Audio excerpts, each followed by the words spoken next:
Good evening, सत श्री अकाल। क्या हाल चाल। सीधी बात न बकवास में एक बार फिर से आप सभी का स्वागत है। क्लास 10th एनसीईआरटी मैथमेटिक्स के इस नए सेशन में, जिसमें हम करने वाले हैं एक बेहद ही इम्पोर्टेंट चैप्टर की।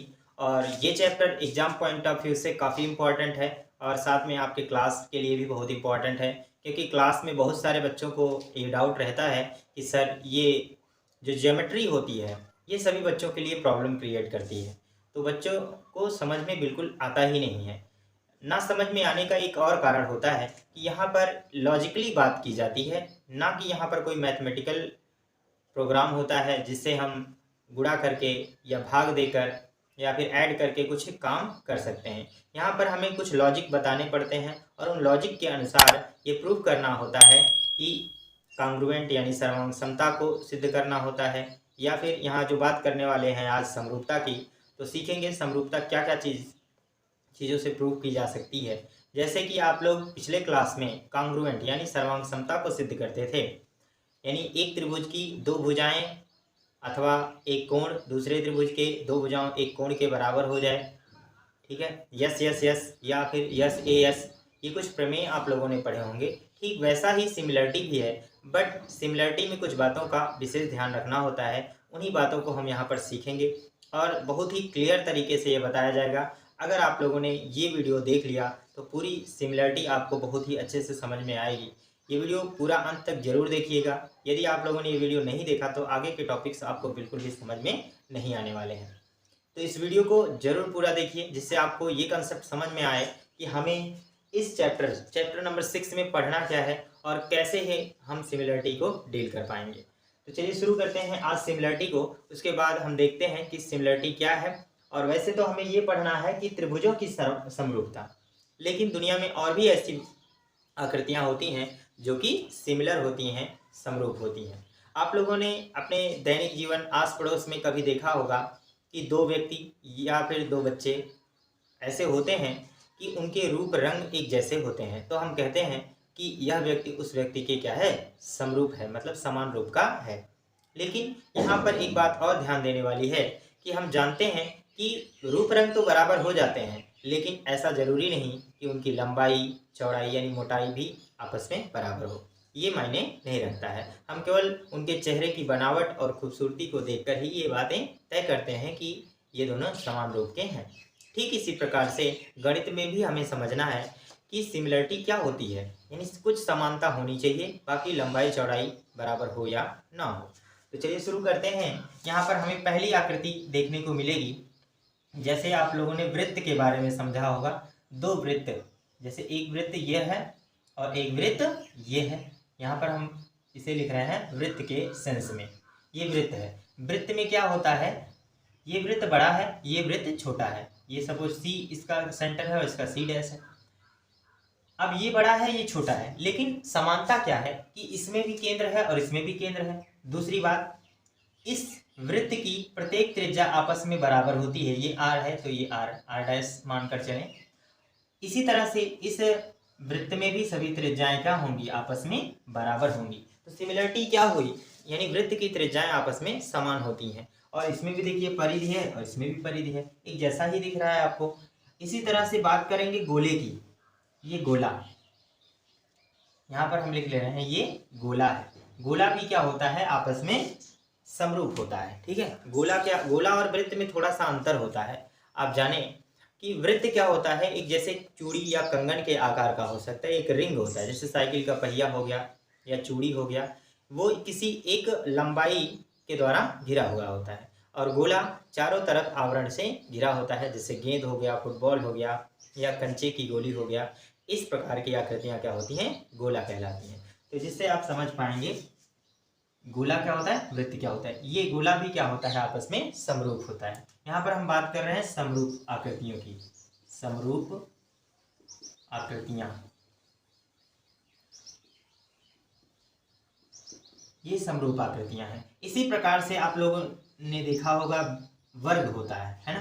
क्या वर्ग, वर्ग में क्या होता है, सभी भुजाएं बराबर होती हैं। ये है हमारा वर्ग। वर्ग में समरूपता क्या होती है कि वर्ग की प्रत्येक भुजाएं क्या होती हैं, आपस में बराबर होती हैं। साथ में ये 90 डिग्री के एंगल बनाते हैं चारों कोनों पर, ठीक है। तो ये समानता होती है। ये आकार छोटा बड़ा हो सकता है लेकिन रूप एक जैसा है।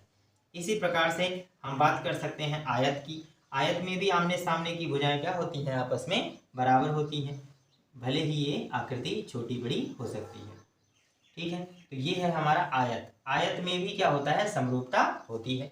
इसी प्रकार से हम मेन अपने पर्पज पर आएंगे जो कि हमारा होता है त्रिभुज। जैसे आप लोग समबाहु त्रिभुज जानते हैं जिसकी भुजाएं क्या होती हैं, समान। ठीक है, समबाहु त्रिभुज यानी इसमें ये भुजा आपस में बराबर है, तो इसमें ये भुजा आपस में बराबर होंगी। ठीक है, ये होता है समरूप। लेकिन जैसे बात करें समद्विबाहु त्रिभुज, वो भी आपस में क्या होगा, समरूप होगा। ये बात यहाँ पर लिख भी लेते हैं, त्रिभुज है। ठीक है, तो इसी प्रकार की दुनिया में बहुत सारी ऐसी आकृतियां हैं जो आपस में क्या होती हैं, समरूप होती हैं।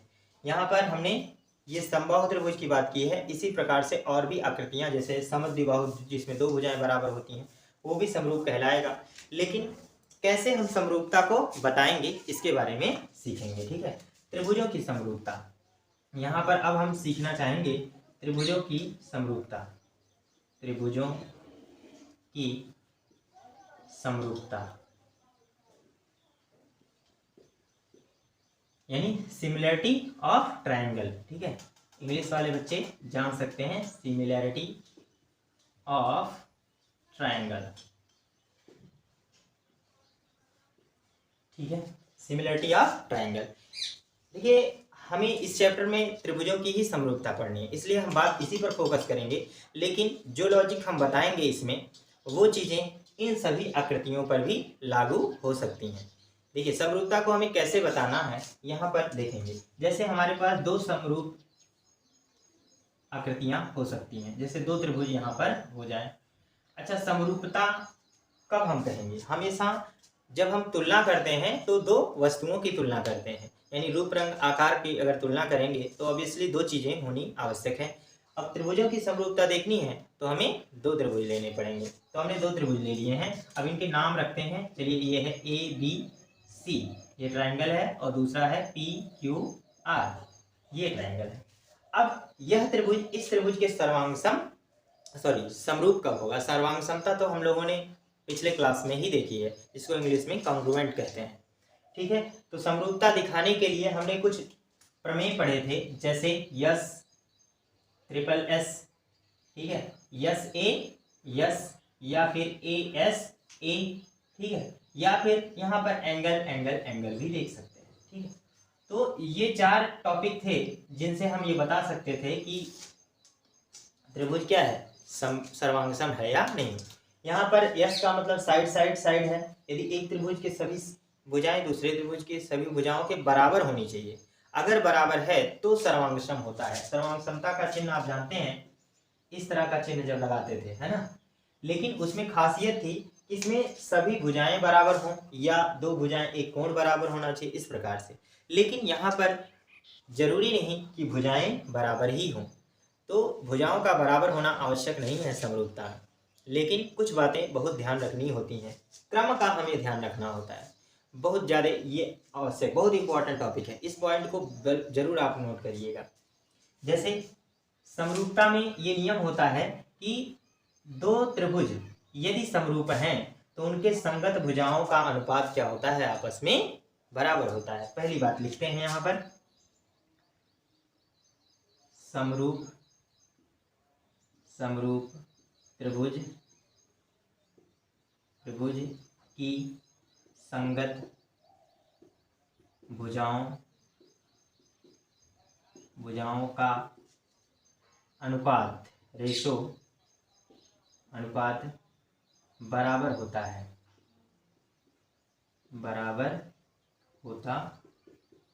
है। ठीक है, ये पहला पॉइंट आपको नोट करना है। ठीक, कैसे देखना, अब यहाँ पर इस त्रिभुज के संगत भुजा को कहना है। जैसे ये त्रिभुज है ABC और ये है PQR। यहाँ जब हमें अनुपात लेना होगा तो याद रखिएगा, ऐसे लिखना होता है, त्रिभुज ABC समरूप, इस तरह से समरूपता का चिन्ह दिखाते हैं। ठीक है, ऐसी टेढ़ी लाइन होती है। ठीक है, और वैसे पहले ये नहीं बताएंगे अभी, यहाँ पर लिखेंगे त्रिभुज ए बी सी तथा त्रिभुज पी क्यू आर, ठीक है, में। इसमें कैसे दिखाना है आपको, देखिए इसमें पहले आप ए बी अगर ले रहे हैं यानी पहले दो अक्षर ले रहे हैं तो अगले में भी हमें पहले दो अक्षर लेने पड़ेंगे। तो यहाँ पर ये होगा ए बी बटे ये क्या हो जाएगा पी क्यू। आप ये बात ध्यान रखिएगा कि ए बी अगर इधर ले रहे हैं तो इसमें भी पी क्यू लेना है, क्यू पी नहीं लेना है, उल्टा नहीं करना है। हालांकि ए बी जितनी लंबाई है उतना ही क्यू पी भी है, पर समरूपता का ये नियम है कि हमें क्रम का ध्यान रखना होता है। यदि आप लोगों ने क्रम बदल लिया तो सिस्टम चेंज हो जाएगा, गलत माना जाता है। तो ए बी अपॉन क्या होगा पी क्यू बराबर होगा इसी तरह से बी सी, यानी ये दो अक्षर ले रहे हैं आधार, तो ये हो जाएगा बी सी और अपान इसी तरह से क्यू आर भी लेना पड़ेगा। ये बराबर हो जाएगा, जैसे अगर आपने सी ए ले लिया तो इधर से आर पी लेना होगा, अगर ए सी लेंगे तो इधर से भी हमें ऐसा पी आर लेना पड़ेगा। यानी यहाँ से अगर हमने ले लिया सी ए तो यहाँ पर हो जाएगा क्या भैया आर पी, ठीक है। अगर ऐसा कंडीशन हो रहा है, यदि अनुपात बराबर हो रहे हैं, तब हम कहेंगे कि त्रिभुज ए बी सी समरूप होगा त्रिभुज पी क्यू आर के, यानी सिमिलरिटी तब हम बताएंगे, ठीक है। तो पहला सिस्टम ये हो गया कि सिमिलरिटी ऐसे हम बता सकते हैं, ठीक है। इसके बाद देखिए जब हम ये बता रहे हैं कि अगर संगत भुजाओं के अनुपात क्या हैं बराबर हैं, तब दोनों त्रिभुज क्या होंगे समरूप होंगे, ठीक है। ये पहला पॉइंट है। ठीक इसका उल्टा भी होगा, अगर अगर अगर त्रिभुज समरूप हैं, ध्यान से समझना इस बात को, अगर भुजाओं के अनुपात आपस में बराबर हैं तो त्रिभुज क्या होते हैं समरूप होते हैं, पहली बात। इसका उल्टा भी होगा, अगर त्रिभुज समरूप हैं तो उनके भुजाओं के अनुपात आपस में बराबर होंगे। अगर हमें ये पहले से ही पता हो कि त्रिभुज समरूप हैं तो हम ये कह सकते हैं कि अनुपात बराबर होंगे। यदि हमें समरूपता सिद्ध करनी है तो हमें भुजाओं के अनुपात बराबर करने पड़ेंगे। तो ये है पहला टॉपिक। इसके बाद हम इसको कह सकते हैं यस यस यस नियम से, यस यस यस वाला नियम होगा क्योंकि यहाँ पर हमने भुजाओं को ही लिया है। इसी प्रकार से यदि इस त्रिभुज के दो भुजाओं का अनुपात समान हो, है ना, यानी केवल दो भुजाओं का अनुपात समान हो और एक कोण आपस में क्या हो बराबर हो, तो भी समरूप कहलाएगा, ठीक है। तो ये तरीका है। और दूसरा तरीका ये है कि यदि दो कोण बराबर हो गए, ठीक है, यह कोण बराबर हो गया, ठीक है, दो कोण बराबर हो जाएं और कोई एक भुजा का अनुपात बराबर हो या भुजा बराबर हो, ठीक है, ये भुजा इस भुजा के बराबर हो जाए तो भी समरूपता हम बता सकते हैं। तो इस प्रकार से आप पहले एक्सरसाइज 6.1 को डील कर सकते हैं। ये था हमारा इंट्रोडक्शन। इसके बाद जो भी एक्सरसाइज आएंगे उसके इंट्रोडक्शन को हम बताएंगे, उसके बाद उस एक्सरसाइज के क्वेश्चन को सॉल्व करेंगे। तो आज के लिए इतना ही। इसके बाद हम एक्सरसाइज 6.1 के क्वेश्चंस को सॉल्व करेंगे। बहुत ही आसान होगा, आपको क्रम को ध्यान रखना है बहुत ज़्यादा, ठीक है, क्रम को ध्यान रखना है और सिमिलरिटी को बताना है। तो सिमिलरिटी की लगभग कुछ ऐसी बातें होंगी जो आपको पता चल चुकी होंगी। तो चलिए शुरू करते हैं एक्सरसाइज 6.1 के क्वेश्चंस को कैसे सॉल्व करेंगे। वैसे आप सॉल्व कर सकते हैं, फिर भी हम आप लोगों की मदद कर सकते हैं, ठीक है। चलिए शुरू करते हैं टॉपिक। एक्सरसाइज 6.1 के क्वेश्चंस को सॉल्व करेंगे हम। इसमें दिया है पहला प्रश्न, कोष्ठकों में दिए शब्दों में से सही शब्दों का प्रयोग करते हुए रिक्त स्थानों को भरिए। तो हमने बता दिया है समरूपता के बारे में आप लोगों को। यहाँ पर पहला क्वेश्चन दिया है सभी वृत्त होते हैं, क्या होते हैं, सर्वांगसम समरूप। देखिए सर्वांगसम तभी होगा जब उनकी त्रिज्याएं बराबर होंगी। तो सर्वांगसम तो होगा नहीं, हम लोग पढ़ रहे हैं समरूप, तो ये क्या हो जाएगा समरूप। यहाँ पर लिख लेना है आपको समरूप, बहुत ही आसान है। सभी वर्ग क्या होते हैं समरूप होते हैं, है ना। आप लोगों को हमने बताया है कि सर्वांगसम कब होगा, जब सब भुजाएं बराबर हो जाएंगी। लेकिन यहाँ बराबर का महत्व नहीं है। दुनिया में जितने भी वर्ग हैं उनमें हर वर्ग का प्रत्येक भुजा बराबर होता है आपस में, लेकिन सबके भुजाएं आपस में नहीं बराबर होंगी, है ना। इसलिए उन्हें हम क्या बोलेंगे, समरूप बोलेंगे। सभी यहाँ पर लिखा है त्रिभुज समरूप होते हैं। कौन से त्रिभुज, समबाहु या समबाहु, तो क्या हो जाएगा समबाहु। यहाँ पर लिख लेंगे समबाहु। सभी समबाहु त्रिभुज क्या होंगे, सभी समबाहु त्रिभुज समरूप होते हैं, क्योंकि समबाहु त्रिभुज की भुजाएं और कोण भी बराबर होते हैं। भुजाओं की समान संख्या वाले दो बहुभुज, है ना। बहुभुज का मतलब होता है जिसमें बहुत सी भुजाएं होती हैं। बहुभुज होते हैं यदि उनके संगत कोण समरूप कब होगा, यदि उनके संगत कोण क्या हो जाए, बराबर हो। कोण तो बराबर ही होगा, कोणों का अनुपात हमें नहीं लेना है। उनकी संगत भुजाओं का अनुपात हमने बताया था, यहाँ पर लिखा है समानुपाती, तो ये दोनों भी भरेंगे, लेकिन यहाँ पर हमें बनना है समानुपाती। ठीक है, तो समानुपाती यहाँ पर भर देंगे। इस प्रकार से हम पहले एक प्रश्न को सॉल्व कर सकते हैं। ठीक है, हमारा नेक्स्ट क्वेश्चन है क्वेश्चन नंबर 2। निम्नलिखित युग्मों के दो भिन्न भिन्न उदाहरण दीजिए। यहाँ पर पहला लिखा है समरूप आकृतियाँ, मतलब हमें दो ऐसी समरूप आकृतियों के उदाहरण देने हैं। तो अब तो ये बहुत ही आसान है। अगर हमने क्या किए, वृत्त बना दिए। जैसे वृत्त क्या होते हैं, आपस में समरूप होते हैं।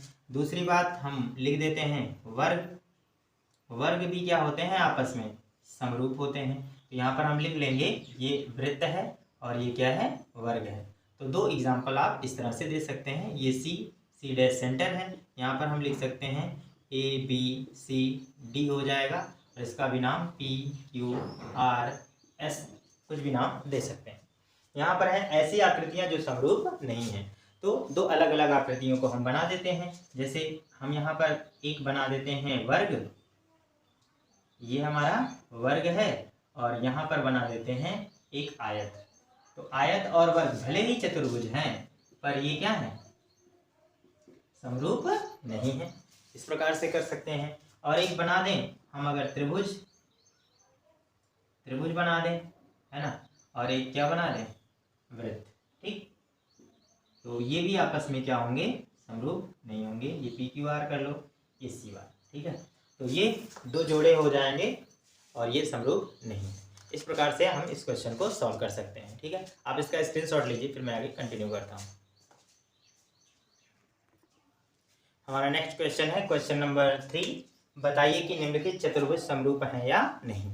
तो यहाँ पर ये चतुर्भुज बना है और यहाँ पर भी बना है। अगर हम ऐसे देखें फिजिकली, तो फिजिकली ये एक जैसे दिख नहीं रहे हैं। ठीक है, पर हमने जो नियम आप लोगों को बताए हैं कि भुजाओं के अनुपात का, अगर भुजाओं के अनुपात देखें तो इस हिसाब से ये समरूप हो जाएंगे। कैसे हो जाएंगे, क्योंकि ये 1.2 यानी 1.5 है। 1.5 का 2 गुना कितना होता है, 3। तो इसमें सभी 1.5 हैं यानी 1.5 है, और इसमें सभी 3 हैं। अर्थात ये जो चतुर्भुज की भुजाएं हैं, प्रत्येक भुजा का क्या है, 2 गुना है। तो इस प्रकार से हम यहाँ पर अगर देखें तो यहाँ पर लिख सकते हैं PQ बटे यहाँ पर क्या कर सकते हैं AB बराबर क्या होगा भैया, 1.5 है, और यहाँ पर हो जाएगा 3। 1.5 से यहाँ कट जाएगा। वैसे यहाँ पर देख लो, इस तरह से अगर काटना चाहते हो तो ऐसे कर दो, दशमलव यहाँ से हटा दो, 30 हो जाएगा, 15 दूना 30, ये हो जाएगा 1/2। ठीक इसी तरह से जैसे PQ लिया, अब इसके बाद QR लेंगे, ये हो जाएगा हमारा QR बटे इसमें कौन सी भुजा लेंगे, BC बराबर 1.5 और बटे 3 होगा, ये भी कैंसिल हो जाएगा, 1/2 आ जाएगा। ठीक है, इसी तरह से हमें RS करना है, तो ये हो जाएगा हमारा RS बटे यहाँ पर CD लेना है, तो हो जाएगा CD बराबर 1.5 बटे 3, ये भी कट जाएगा, यहाँ पर भी 1/2 ही आएगा।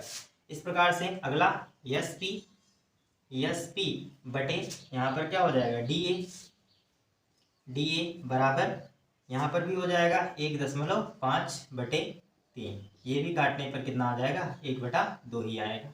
तो आप देख रहे हैं कि सभी अनुपात क्या है, बराबर हैं। तो यहाँ पर लिख सकते हैं, चूंकि लिखने का तरीका मैं बता रहा हूँ, नहीं तो आप ऐसे भी आंसर दे सकते हैं, लेकिन लिखने का तरीका यही है कि आप इस तरह से लिखेंगे, सभी अनुपात बराबर हैं। यहाँ पर लिखेंगे चूंकि PQ बटे AB बराबर है, देखिए QR है ना, PQR बटे AB, फिर यहाँ हो जाएगा BC बराबर है, यहाँ पर BC हो गया।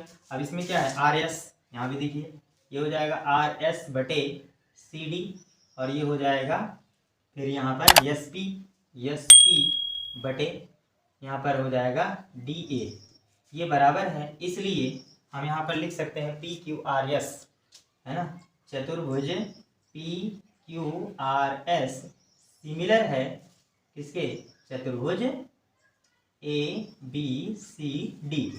इस प्रकार से आप इसको आंसर लिखेंगे। ठीक है, तो ये हमारा लास्ट क्वेश्चन था 6.1 का। तो उम्मीद है कि सभी लोगों को अच्छे से समझ में भी आया होगा। यदि वीडियो पसंद आया है तो प्लीज़ लाइक कर दीजिए और अपने दोस्तों के साथ शेयर कर दीजिए। हम इसी तरह से आप लोगों के ज्योमेट्री के सारे पोर्शंस को अच्छे से कवर करेंगे, और अगर आप हमारे साथ बने रहेंगे तो अच्छे तरीके से आप सिमिलरिटी को भी सीख सकते हैं। साथ में आने वाले और भी जो भी कठिन टॉपिक आपको लग रहे हैं वो भी ईजिली समझा दिए जाएंगे। तो मिलते हैं अगली क्लास में, तब तक के लिए goodbye, thank you, bye bye.